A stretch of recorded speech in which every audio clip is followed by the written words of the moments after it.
ஒரே ஒரு ஃபோட்டோ மட்டும் இருந்தால் பரவாயில்ல, நான் அவரை என்ன பண்ணுவேன் தெரியுமா அப்படின்னு கேட்குறாரு. ஏன்னா அப்படி ஒரு ஃபோட்டோ இல்லைங்கிறது அவர் வாயால் சொன்ன இது வரைக்கும் டீயோ இல்லை போதை வஸ்தோ இல்லை சாராயமோ இல்லை பெண்கள் கூடயோ சுற்றுறதா யாரும் சொல்ல முடியாது, பார்த்துருக்க முடியாது. அப்படி ஒரு இது கிடையாது. கில்டில் இருக்க பிரச்சனையை அவங்களே வந்து கில்டில் உள்ளவங்க வீட்டுக்கு எடுத்துகிட்டு வந்து இவங்க 1க்கு 2 பொய் சொல்லி அந்த பொய்யை இவங்க நம்புகிறாங்களோ நம்பலையோ, ஏன்னா இவங்க பிரச்சனை தாலி வைக்கிறாங்க, அதை வைக்கிறாங்க. ஏன் ஜெயலலிதா வந்து ஒரு 1 கிலோவுக்கு மேலே ஒரு தங்க யானை கொடுத்தாங்க, அந்த யானையை விற்றுருக்காங்க. வந்து விளையாடிக்கிட்டு 72 பேரும் வந்து அந்த 1000 பேரும் விளையாடி அதுக்கு நடுவில் எனக்கு வந்து கேட்க விட்டாங்க, எல்லாம் சுற்றி சிலம்பம் சுற்றும் போது. அது எனக்கு அதில் வந்து எனக்கு சிலம்பம்னா உயிர், அதனால் அதுக்காக போயிருந்தேன். இது அது பாராட்டுன்னு இல்லை, வீரத்துக்கு அங்கேயே நானும் சிலம்பம் சுற்றினேன். ஸோ அந்த மாதிரி நடந்த வழியே இவங்க வந்து நான் நிறைய ஃபங்க்ஷனுக்கு இவங்களுக்கு போவேன் இந்த அமைப்புக்கு. அதனால் இவங்க எனக்கு யதார்த்தமாக சொன்னாங்க என்கிட்ட. நான் அது ஏதோ 1 மாதத்துக்கு முன்னாடி 2 மாதத்துக்கு முன்னாடி சொன்னாங்க, நான் அதை சும்மா கேஷுவலாக விட்டேன். அது 4 நாள் கழிச்சு எனக்கு ஒரு இன்விடேஷன் அனுப்புகிறாங்க, இது மாதிரி ஃபங்க்ஷன் அப்படின்னு. அதுக்கப்புறம் தான் எனக்கே தெரியும். அதுக்கப்புறம் நான் சரி, அது நான் வந்ததே இங்கே லேட்டு தானா, ஆக்சுவலாக நான் வந்ததே லேட்டு. இப்போ எப்பவுமே நீங்கள் தமிழ்ன்ட்டு லாஸ்ட்டாக ஒரு சத்தம் போடுவீங்க. ஆமாம். அப்புறம் உணர்ச்சி வசப்பட்டு சொல்லுவீங்க. ஆனால் உங்கள் பிறந்தநாள் அன்றைக்கே வந்து தமிழில் பாடாமல் இங்கிலீஷ் ஹாப்பி பர்த்டே தான் பாடினாங்க. இது எப்படி பார்க்குறீங்க? அது என்னை பொறுத்த வரைக்கும் நான் அது தமிழ் தான் எனக்கு, அப்புறம் தான் மற்ற மொழி. ஹாப்பி பர்த்டே இல்லை, அதை நான் கவனிக்கவே இல்லை. என்ன கேட்க வேணாம், அந்த கேட்க விடுறது அந்த இது, ஏன்னா அவங்க வேறு படம் பார்க்கணும் அப்படிங்கிறதுனால அந்த இதை நான் கவனிக்கவே இல்லை. கவனித்தா உண்மையிலே தமிழில் பாடுங்கன்னு தான் சொல்லிடுவேன். நான் உண்மையிலே எனக்கு கவனிக்கவே இல்லை. இது இந்த அர்ஜென்ட்டில் நான் இருந்த வழியை அதை பார்க்கல. இருந்தாலும் தமிழ் வாழ்க தான், தமிழ் வளருக தான். விசுவாசி நீங்கள் பக்தர். எம்ஜிஆர் ஆரம்பித்த அதிமுக கட்சி வந்து இப்போ 3 அணியாக 4 அணியாக வந்து பிரிஞ்சு கிடக்கு. அதை வந்து எப்படி தலைவருங்க வாங்க. அதாவது வந்து என்னை பொறுத்த வரைக்கும் அரசியல் எனக்கு அவ்வளோ தெரியாதுங்க. புரட்சித் தலைவர் எம்ஜிஆர் அவர்கள் வந்து என்னை சினிமா கூட்டிருந்தார். அவர்னால தான் இன்றைக்கி உங்கள் முன்னாடி உட்கார்றதுக்கு காரணம் அந்த புரட்சித் தலைவர் எம்ஜிஆர் அவர்கள் தான். அதனால் அது எனக்கு அது தெரில, அரசியல் படி நான் பார்க்கல, என்ன அரசியல் எனக்கு தெரியல. எம்ஜிஆர் விசுவாசியாக நீங்கள் ஆரம்பித்த ஒரு கட்சி இப்போ இந்த நிலைமையில் இருக்குன்ற போது நீங்கள் எப்படி பார்க்குறீங்க?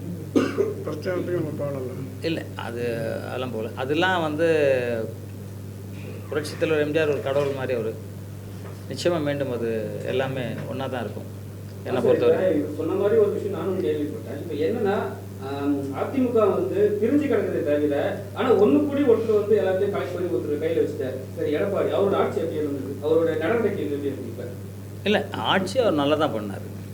நம்ம இப்போ வந்து எதிர்கட்சியாக இருக்காரு. ஏன்னா நிறைய இடத்துல வந்து கேண்டிடேட்டே வந்து சரியாக ஒர்க் பண்ணல, அதெல்லாம் நிறைய விஷயம் நடந்திருக்கு. ஸோ நீங்கள் வந்து தலைவரோட ரசிகராக அந்த கட்சியோட தொண்டராக இருந்திருப்பீங்க, உறுப்பினராக இருந்திருப்பீங்க. ஸோ நீங்கள் எப்படி உறுப்பினர் எந்த கட்சியுமே இல்லை இது வரைக்கும்.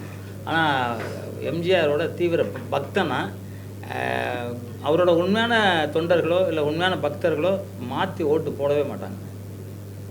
சரி, அதுக்கப்புறம் இது ஒரு பர்சனல் கேள்வி, ஆனால் இருந்தாலும் வந்து கேட்குற விஷயம் தான் கேட்டு ஆகும். இது உங்கள் வீட்டிலேயே வந்து சில விஷயங்கள் வந்து போலீஸ் மூலியமா பண்ணியிருக்காங்க, போயிருக்காங்க. உங்களோட கருத்து ஏதாவது எடுத்தால் சொல்லணும். இல்லை சார், அது வந்து என்னோடய பசங்க வந்து கொஞ்சம், நான் எப்பவுமே வந்து எல்லாரையும் ஒழுக்கமாக இருக்குன்னு சொல்லுவேன். அந்த ஒழுக்கத்தில் வந்து தவறுறதுக்கு என்னோடய ஒய்ஃபோட தம்பி கொஞ்சம் சேர்த்து அவனை கெடுத்து விட்டாங்க. அந்த காரணத்துக்காக நான் வந்து ஒரு 3 வருஷத்துக்கு முன்னாடி அவங்கள தனியாக வச்சுட்டேன். 3 வருஷத்துக்கு முன்னாடி. அதுக்கப்புறம் என்கிட்ட வந்து இதெல்லாம் சொன்னாங்க, நான் திருப்பி சேர்த்துக்கிட்டேன். திருப்பி என் வீடை வந்து ஒரு கிட்டத்தட்ட ஒரு 50 லட்ச ரூபாய்க்கு அடகு வச்சுட்டாங்க, லீஸ் கொடுத்தாங்க எனக்கு தெரியாமலே. அதுக்கப்புறம் நான் வந்து தெரிஞ்சு கேட்கும்போது போலீஸ் வரைக்கும் போச்சு. அதுக்கப்புறம் அதை வந்து போலீஸ் இன்ஸ்பெக்டர்லாம் சொன்னால் பேர் வெளியே தெரிய வேண்டாம், பணம் கட்டிடுங்கன்னாங்க. அப்புறம் அதுக்கு பணம் கட்டினேன். இப்போ நான் ஷூட்டிங்கு போகும்போது வந்து நானும் என் ஒய்ஃபும் கையெழுத்து போட்டால் பணம் எடுக்கலாம், நான் வெளியே அவுடோர்லேருந்து அவங்க பணம் போட்டு எடுக்கலாங்கிற மாதிரி வச்சுருந்தோம். நான் இல்லாத போது கிட்டத்தட்ட அதில் ஒரு 20-25 லட்ச ரூபா எடுத்திருக்காங்க.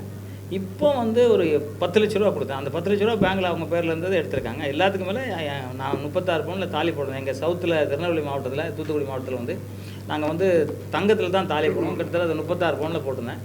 அதை காணும். அது காணோன்னா அது எப்படின்னு நான் கேட்கும்போது அதுக்கு சரியான பதில் சொல்ல.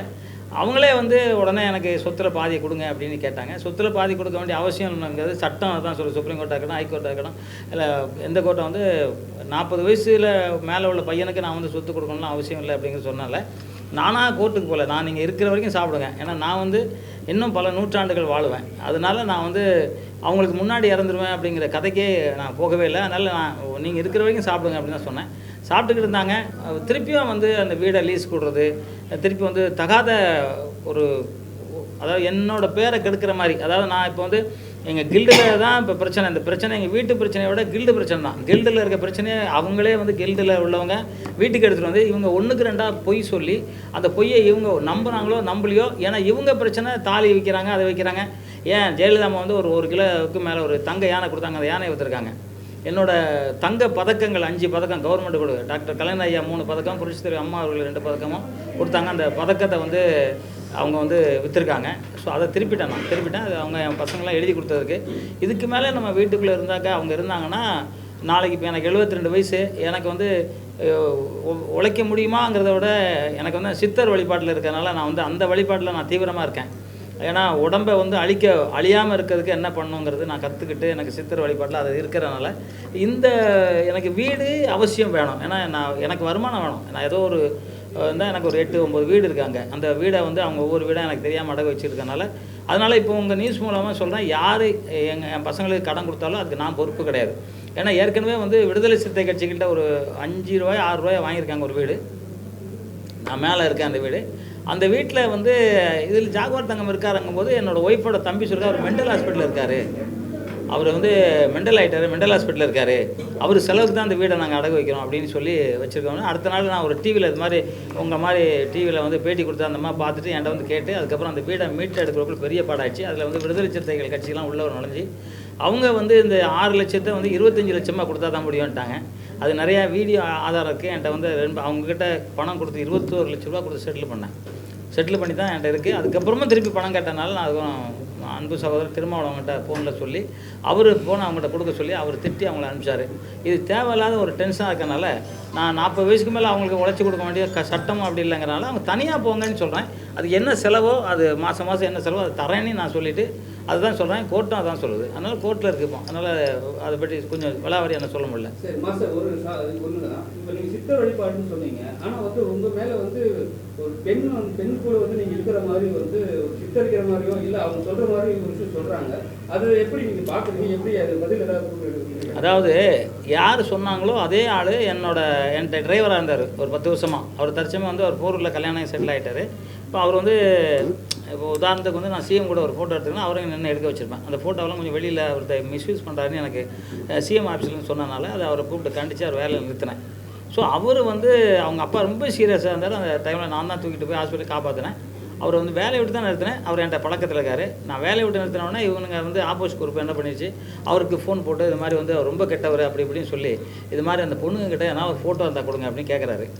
இல்லைங்க அவர்லாம் அப்படி இல்லைங்க, நான் ஒரு 10 வருஷமாக அவருக்கு டிரைவராக இருக்கேன், நான்லாம் அப்படி கிடையாது அப்படின்னு சொல்கிறேன். அவர் அப்படியே கிடையாதுங்கிறான். ஒரே ஒரு ஃபோட்டோ மட்டும் இருந்தால் பரவாயில்ல, நான் அவரை என்ன பண்ணுவேன் தெரியுமா அப்படின்னு கேட்குறாரு. ஏன்னா அப்படி ஒரு ஃபோட்டோ இல்லைங்கிறது அவர் வாயால் சொன்ன ஆடியோ ரெக்கார்டு இருக்குது. அந்த பையன் உடனே எனக்கு அனுப்பிச்சி விட்டான். என்னென்ன இது மாதிரி பேசுகிறானே அந்த ஆளை கிழிச்சு தொங்க போட்டேன். ஏன்டா நீ இது மாதிரி சொன்னியே, இப்போ இது மாதிரி சொல்லியிருக்கே என்னடா அர்த்தம்னு சொல்லி என்கிட்ட காலில் விழுந்து மன்னிப்பு கேட்டார். ஆனால் அதுதான் உண்மை. அதை வந்து நான் நம்புறதோட உங்களுக்கு தெரியும், பத்திரிகை நண்பர்கள் அத்தனை பேரும் தெரியும். நான் 52 வருஷம் சினிமாவில் இருக்கேன்.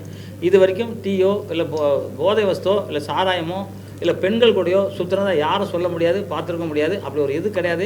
எங்கள் ஆஃபீஸில் உள்ள ஸ்டாஃப் அவங்க அந்த ஸ்டாஃபுக்கு வந்து என்ன பிரச்சனைனா உள்ள பணம் திருடினதை எனக்கு கண்டுபிடிச்சி கொடுத்தாங்க. அதுக்கப்புறம் இப்போ வந்து நான் ஒரு 2.5 மாதம் நான் வந்து கேரளாவில் ஒரு படம் ஹீரோவாக நடிக்கிறேன். அந்த படத்தை ஷூட்டிங் போயிருந்தேன். அந்த 2.5 மாதத்தில் கிட்டத்தட்ட 26 லட்சம் ரூபாய் திருடியிருக்காங்க. அதை வந்து எனக்கு தெரியாது, நான் ஸ்கூலுக்கு இப்போ படிக்கலை. அதை வந்து அவங்க வந்து பேங்க்கு அக்கௌண்ட்டை வாங்கி இந்த இதை பார்க்கும்போது அது 26 லட்சம் ரூபாய் திருடு இருக்குது. அந்த திருட்டை கேட்டதுனால இவ யார் கேட்குறதுனே சொல்லி அந்த அம்மா அடித்து அந்த அம்மா ஹாஸ்பிட்டலில் அட்மிட் ஆகி அவங்க போய் போலீஸ் ஸ்டேஷன் அவங்க அத்தனை பேர் மேலே எஃப்ஐஆர் போட்டாங்க. ஸோ இது அந்த கேஸை வந்து இவங்க திருப்பி ஏன் மேலே பழிய போடுறாங்களே. ஓப்பனாக சொல்கிறதா நான் 65 வயசுக்கு மேலே உடல் உறவு நான் பண்ணவே இல்லை, இனிமேல் பண்ணவும் மாட்டேன். ஏன்னா நான் வந்து சித்தராக இருக்கிறனால எனக்கு அந்த இது எனக்கு பிடிக்காது. வந்து இப்போ நீங்கள் பார்த்துருப்பீங்க காசிலாம் போனீங்கன்னா அகோரிகள் இருப்பாங்க, நியூடாகவே போவாங்க. அவங்களுக்கு எந்த விதமான எஃபெக்டும் இல்லாமல் தான் இருப்பாங்க. சின்ன குழந்தை கூட அப்படி இருக்கும், ஆனால் அவங்களுக்கு இருக்காது. ஏன்னா அவங்க தன்னோட உடம்புலேருந்து அதெல்லாம் கட்டுப்படுத்துவாங்க. அந்த மாதிரி நான் கட்டுப்படுத்தினால தான் நான் 200 வயசும் வாழ்வேனே அப்படின்னு சொன்னேன். இது ஒரு சந்தர்ப்பமாக இருக்குது. இப்போ யாருக்குமே தெரியாது, யாருக்குமே நான் இதை சொல்லவே இல்லை. இப்போ உங்கள் மூலியமாக வந்து நிறைய பேருக்கு இது தெரிஞ்சிருச்சு. அப்படி ஒன்று இருக்குங்கிறது இப்போ டாக்டர்கிட்ட கேட்டால் கூட சொல்லுவாங்க, நிறையா சித்தர்கள்ட்ட இது மாதிரி இருக்கவங்க அது முடியும் அப்படின்னு சொல்லுவாங்க. அது என்னால் முடியுது, நான் அப்படி இருக்கிறேன். அது பொய்யான தகவல், மிக மிக பொய். ஒரு பெண்ணை பற்றி ஒருத்தன் தவறாக சொல்கிறான்னா அவங்க அம்மாவும் பொண்ணு தான், அவங்க பொண்டாட்டியும் பொண்ணு தான், அவங்க பொண்ணும் பொண்ணு தான். அந்த பொண்ணு மாதிரி நினைக்கணும். அந்த பொண்ணுக்கு ஏற்கனவே ஒரு வாட்டி கல்யாணம் நிச்சயதார்த்தம் வரைக்கும் நின்று இந்த ஒரு வார்த்தையெல்லாம் நின்று போச்சு. திருப்பி அதை வந்து நான் வேண்டாம், கலர வேண்டாம் அப்படி தான் நினைக்கிறேன். ஏன்னா திருப்பி அவங்களுக்கு வந்து மேவோ ஜூன் ஜூலையில் கல்யாணம், ஏன்னா நிச்சயதார்த்தம் நடந்துருச்சு. திருப்பி அவங்க பேரை நம்ம தொடக்கூடாது அப்படின்னு தான் நினைக்கிறேன். உங்களை கையெழுத்து கும்பிட்றேன். யாரும் அவங்க பேரை சொல்ல வேண்டாம். இப்போ நான் சொன்னதாக இருக்கட்டும், பேரெலாம் சொல்ல வேண்டாம். அவங்க எப்போ எங்கே இருந்தாலும் நல்லா இருக்கணும். இவங்க மாதிரி துரோகிகள், பணம் திருடனவன் என்ன வேணால் சொல்லுவான். ஏங்க இப்போ வந்து உதயநிதி ஸ்டாலின் சொல்கிறான் விட்டேன், இந்த மாதிரி ஒரு பொண்ணு கூட சுற்றினாருனே, எல்லாருமே அண்ணாவை சொன்னாங்க, கலைஞர் சொல்கிறாங்க, எல்லாரையுமே சொன்னாங்க. ஏன் ஏசுநாதரை சொல்லியிருக்காங்க, நம்ம பார்த்துருக்கோம். அதெல்லாம் வந்து பொய் சொல்லணும்னு சொல்லிக்கிட்டு தான் இருப்பான். அந்த காலத்துலேயும் சொல்கிறான், இப்போவும் சொல்ல தான் செய்வான். அதில் வந்து இப்போவும் பத்திரிகை நீங்கள் வந்து எங்கே என்ன சொல்கிறது, அந்த காலம் அப்படிலாம் பத்திரிகை கிடையாது. இப்போ நீங்கள் எங்கே எவன் பண்ணாலும் கண்டுபிடிச்சிடுவீங்க. உங்களுக்கு தெரியாது ஒன்றுமே கிடையாது. இப்போ நானே பொய் சொன்னாலும் உங்களுக்கு தெரியாமல் இருக்காது. ஆக நான் சொல்கிறது உண்மை, அவங்க சொல்ல பொய்ங்கிறது நான் ஆதாரபூர்வமாக நிரூபித்து போலீஸில் எஃப்ஐஆர் போட்டிருக்கேன். ரொம்ப நன்றி. என் பிறந்தநாளுக்காக நீங்கள் வந்து அந்த அத்தனை பத்திரிகையாளரும் நீங்கள் வந்து என்னை இவ்வளோ தூரத்துக்கு தூக்கிட்டு போனது பத்திரிகையாளர் மட்டும்தான். என்னோடய டைரக்டர், தயாரிப்பாளர், அது இல்லாமல் பத்திரிகையாளர், அந்த பத்திரிகையாளர் அனைவருக்கும் என்னோடய பிறந்தநாளுக்கு வாழ்த்து சொன்ன உங்களுக்கு என்னோடய கரம் கூப்பி சிரம் தாழ்த்தி நன்றி கலந்த வணக்கத்தை சொல்கிறேன். எப்பவும் சொன்ன மாதிரி தான், தமிழுக்கு மிஞ்சி உலகத்தில் எந்த மொழியும் இல்லை. அந்த தமிழ் வாழ்க, தமிழ் வெல்க, தமிழன் வென்றே தீர்வான். நன்றி, ஜெய்ஹிந்த். தேங்க்யூ.